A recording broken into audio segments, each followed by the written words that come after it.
Kalau kita tahu asal muasal kita hasil pelukan, gak mungkin kita pukul-pukulan. Ini sama saudara aja, ya Allah, kakak beradik cuma urusin warisan sampai berantem. Tanah sejengkal aja kena pagar kakak kita, bakar-bakaran. Gimana sih? Hajar Aswad tuh ini nih, nongol di rahim ibu, ibunya menjerit, kesakitan, tertumpahlah darah, sampai ibu hampir kehilangan nyawa saat itu, saat kepala kita nongol ke alam dunia ini. Itu diabadikan di Mekah jadi upacara mencium Hajar Aswad. Mencium Hajar Aswad itu bukan mencium batu. Hormati istrimu, hormati ibumu. Bukan pulang dari Mekah malah poligami. Orang yang tidak jujur, mengambil hak orang lain, apalagi koruptor, nepotisme, menghalalkan segala cara. Kamu menukar rezeki ini dengan dusta.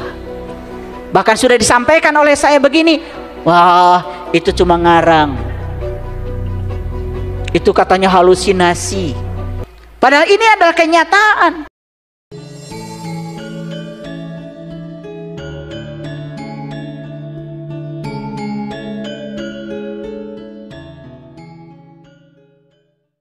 Oke teman-teman, nggak usah berlama-lama, kita langsung aja lihat videonya.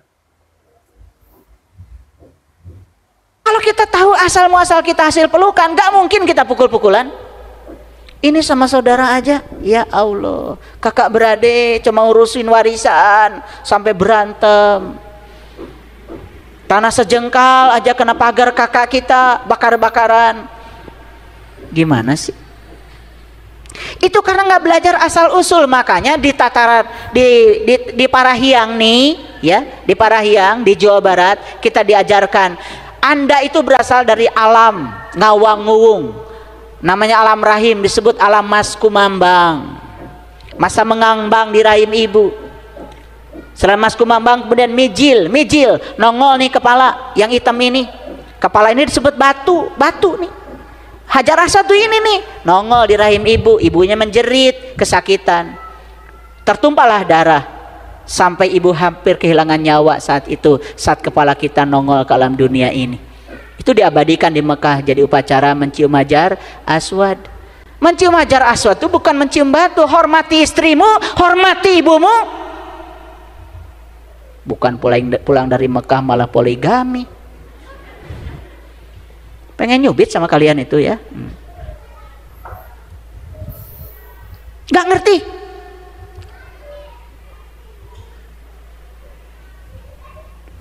Setelah mijil kemudian sinom, kamu jadi manusia yang lucu asli.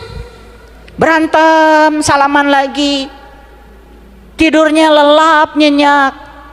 Itu Adam, itu awal manusia.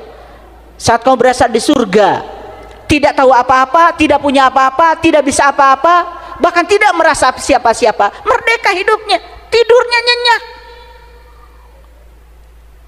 Ngerti? Itu sinom. Habis sinom kinanti, dia mulai mempertanyakan diri, siapa saya, dari mana saya asal. Baru asmarandana, masa mencari jati diri. Berikutnya apa? Gambuh, dipersatukan oleh Allah dengan yang berbeda. Disitulah belajar menerima dan menghargai bahwa kita berbeda. Kalau sukses, dandang gula, dandangnya banyak gulanya. Setelah gulanya banyak, kemudian durma, membagikan kesuksesan itu, namanya membagi berkah. Setelah durma, dia mengasihkan diri, tidak melekat pada harta, tidak melekat pada jabatan, tidak melekat pada apapun. Di usia itu dia menjadi pangkur, itikaf, mengasihkan diri, melepaskan segala kemelekatan, namanya ihram. Setelah pangkur apa berikutnya? Magatru, pegatru. Suka atau tidak suka itu akan terjadi. Setelah magatru, pegatru, pucung, pocong. Ini calon pocong semua. Bakal nggak nyampe di situ? Siapa yang tidak sampai di situ? Saya tanya, asal dari mana? Dari Tasik. Coba ngejawab tuh yang bermutu sedikit-sedikit ya. Saya pernah tuh di suatu arisan ditanya, Bapak asal dari mana? Saya dari Allah. Benar nggak kira-kira saya ngomong begitu? Tapi disalahkan. Emang siapa yang bukan dari dia? Ya toh? Tetapi caranya kita, Allah itu mengutus dua manusia, satu ayah, dua ibu, dipersatukan mereka. Dari situ kita asal muasalnya, asalnya di rahim. Nah, waktu kita di alam rahim itu digambarkan dalam Al-Quran. Coba lihat ayatnya. Dan ketika Tuhanmu mengeluarkan keturunan anak-anak Adam dari sulbi mereka. Jadi sulbi itu apa? Sebenarnya sulbi itu adalah alat yang disediakan Tuhan untuk mempersatukan ayah dan ibu sehingga kita menjadi ada. Gitu ya. Udah nggak usah tanya berikutnya lagi, masa nggak ngerti. Ya, oke. Dan Allah mengambil kesaksian terhadap jiwa. Ingat, yang diambil kesaksian itu adalah jiwa, padahal yang ditiupkan Allah ke dalam diri kita adalah ruhku. Fa iza sawaituhu wa nafakhtu fihi min ruhi faqa'u lahu sajidin. Yang ditiupkan Allah itu ruhku, tapi yang ditanya oleh Allah bukan ruh, jiwa. Nah, makanya nanti harus ngaji apa bedanya jiwa dengan ruh. Nanti nggak saya jelaskan sekarang, enak aja. Ini sudah masuk ilmu khusus itu ya, tempatnya harus khusus bagi orang khusus. Nah, ini yang umum dulu aja dulu, yang umum dulu. Nah, apa pertanyaan Allah waktu itu? Bukankah aku ini Tuhanmu? Alastu birabbikum? Mereka menjawab, qalu, mereka menjawab, bala syahidna. Ya, kami menjadi saksi. Ayo lihat semuanya. Jadi Bapak Ibu dulu mengenal Tuhan? Mengenal. Asli nggak kita ini? Asli. Jadi aslinya kita itu mengenal Tuhan. Lah sekarang kenapa jadi tidak mengenal lagi? Kok sekarang jadi nggak ingat lagi? Ketika sholat pun cuman Allahu Akbar. Gunting yang hilang pun ketemu lagi sholat. Itu namanya manusia palsu. Sholatnya nggak ingat Allah. Yang asli ingat Allah. Makanya sholatnya itu pasti ya menangis, mengeluarkan air mata, sajadahnya basah. Kemarin dari Malaysia saya ajarkan sholat khusyuk, pada nangis semuanya. Oh begini ya ternyata sholat itu enaknya. Baru tahu.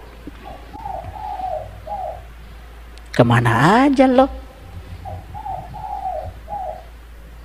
Udah hitam, salah karpet.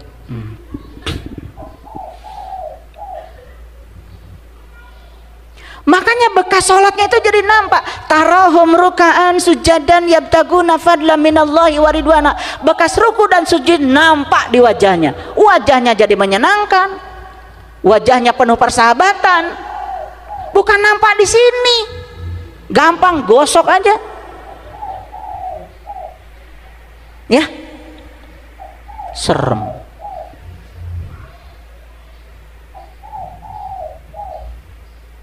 Cantiknya itu kelihatan dari dalam, gantengnya kelihatan dari dalam.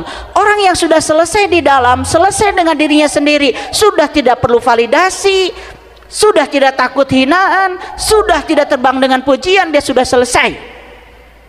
Adem hidup. Mau nggak gitu? Mau nggak saya ajarin? Bagus. Udah ada kemauan.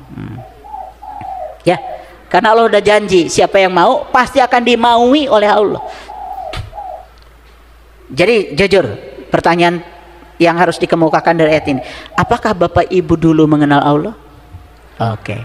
Sekarang masih mengenalnya? Sekarang masih ingat kepadanya? Kalau hari ini sudah lupa apa yang pernah disaksikan di sana, Bapak Ibu harus segera mencari ilmu. Gimana caranya supaya semua kelupaan tadi itu, kelalaian itu kembali lagi. Nah, asalnya kita tahu, sekarang menjadi tidak tahu, tahu lagi, itu namanya kembali. Kembali bahasa Arabnya taubat. Ngerti sekarang taubat? Ngerti sekarang? Baru ngerti sekarang? Ya Allah, taubat tuh gini, lihat nih, HP saya ada di situ. Nah, saya pindahkan ke sini. Pindah lagi ke sini, taubat itu namanya. Tabayatubu taubatan. Taubat itu balik. Kita asal kenal dia, sekarang jadi nggak kenal dia, kenal lagi. Taubat. Asalnya asli jadi palsu, fotokopi, balik lagi jadi asli. Taubat. Paham? Oke. Lanjut. Makanya di Quran surat Al-Waqiah ayat 75, perhatikan saya. Fala uqsimu bimawaqi'in nujum. Maka aku bersumpah dengan turunnya bintang-bintang. Maka aku bersumpah dengan turunnya bintang-bintang. Ini bintang turun, di mana kira-kira turunnya? Awas ya. Ini bintang turun bukan bintang yang di sono. Yang bintang di sono mah dari kecil juga udah lihat.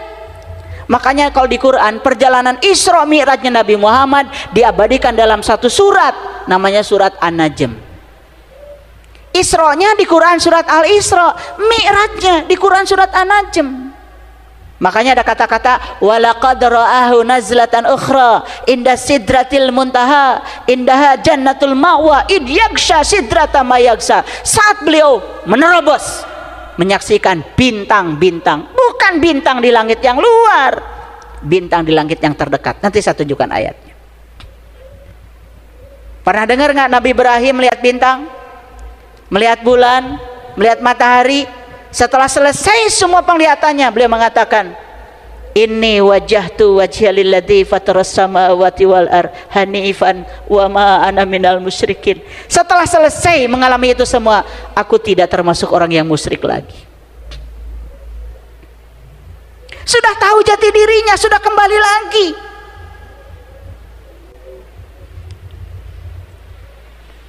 Makanya di ayat selanjutnya perhatikan, fala uqsimu bimawaqi'in nujum. Maka aku bersumpah dengan turunnya bintang-bintang. Wa innahu laqasamul la ta'lamuna adim. Wa innahu laqasamul lau ta'lamuna adim. Sesungguhnya sumpah ini adalah sumpah yang besar kalau kamu mengetahui. Jadi sumpah yang paling besar adalah sumpah saat kita bisa menyaksikan bintang turun di langit terdekat kita. Itulah yang di Quran disebut dengan Al-Maidah. Makanya Nabi Isa ketika itu berdoa kepada Allah, Allahumma rabbana anzil alaina maidatan minas samai takulu lana id. Ya Allah, turunkan hidangan dari langitmu. Yang turunnya hidangan itu merupakan hari raya bagi kita. Itu namanya Idul Fitri. Saat turun hidangan dari langit. Langit mana? Hadirin, kalau ada kata langit di Quran, bukan cerita langit yang di sana. Di sana nggak ada langit. Saya sudah belajar fisika, nggak ada langit. Yang ada ruang kosong antar planet. Langit itu alam tinggi, adanya di sini. Di sini, dekat dengan kita. Di Quran disebut aras, itu istilah-istilah yang lain. Disebut sidratil muntaha, itu istilah yang lain. Sesungguhnya sumpah itu adalah sumpah yang paling besar. Kalau kamu tahu, wa innahu laqasamul lau ta'lamuna adim. Innahu laqur'anun karim. Sesungguhnya ini bacaan yang sangat mulia. Perhatikan saya. Sesungguhnya ini bacaan yang sangat mulia. Mana ini itu? Mana? Bacaan yang mulia mana? Ini bukan tulisan. Bukan tulisan. Saat kita bisa mengalami pengalaman spiritual, menyaksikan dengan penglihatan kolbu, saat itulah kita sedang membaca bacaan yang mulia. Makanya Quran dikata qara'a, yaqra'u Qur'anan. Quran itu bacaan. Dan Quran yang sejati bukan yang tertulis. Tapi Quran yang sejati adalah dia itu sendiri, yang awal sekaligus yang akhir. Beruntung kalau sudah bisa begitu. Nyampe di situ. Ini adalah bacaan yang mulia. Fi kitabim maknun. Bahkan ini hanya diletakkan pada kitab yang terpelihara. Makanya orang-orang bijak mengatakan kitab suci tertua yang ditulis oleh Tuhan dengan tangannya sendiri adalah tubuhnya manusia. Paham? Paham sekarang? Mana kitab? Mana kitab? Makanya kata Quran, Iqra kitabaka, baca kitabmu, kitabmu, kitabmu, kitabmu. Perintah di Quran jelas sekali. Yang harus dibaca adalah kitabmu. Bukan kitab yang lain, kitabmu, kitabmu, kitabmu. Di situ ada bacaan yang mulia. Clear? Wah, terlalu jelas ini kuliah. Mahal ini kuliah. Gak apa-apa, saya bagikan mumpung saya masih ada. Saya sempat bersembunyi dulu, tidak mau berbicara ini. Tapi guru-guru saya mengatakan, kamu tuh egois. Kamu diberi pemahaman hanya buat diri kamu sendiri. Saya juga takut dulu. Takut berbicara ini. Karena ini akan berbeda dengan kebanyakan orang. Walaupun ini kebenaran. Tetapi sekarang saya tidak takut lagi. Saya sudah jadi manusia asli. La yamassuhu illal mutahharun, tidak bisa menyentuhnya kecuali orang-orang yang suci. Maaf Bapak Ibu. Bisnisnya kotor, pikirannya kotor, usahanya kotor, kata-katanya kotor, sikapnya kotor, spiritualnya kotor, gak bisa menyentuh ini. La yamassuhu illal mutahharun, tidak ada yang bisa menyentuh langit yang berbintang ini kecuali orang-orang yang suci.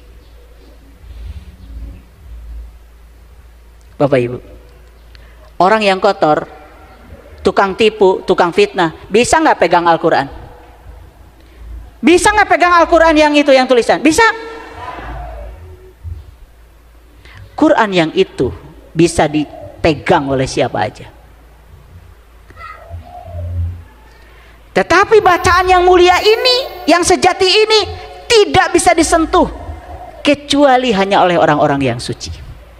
Silakan kalian main-main, nggak nyampe di sini.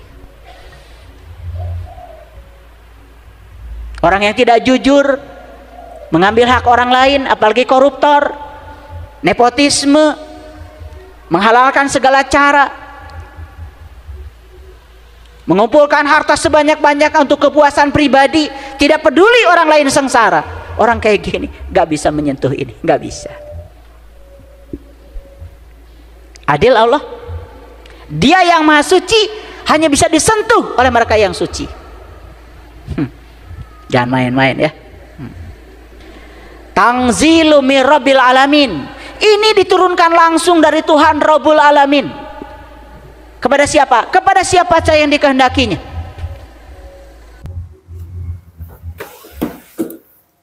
Oke teman-teman, seperti itulah videonya. Sampai jumpa di video-video selanjutnya. Bye-bye.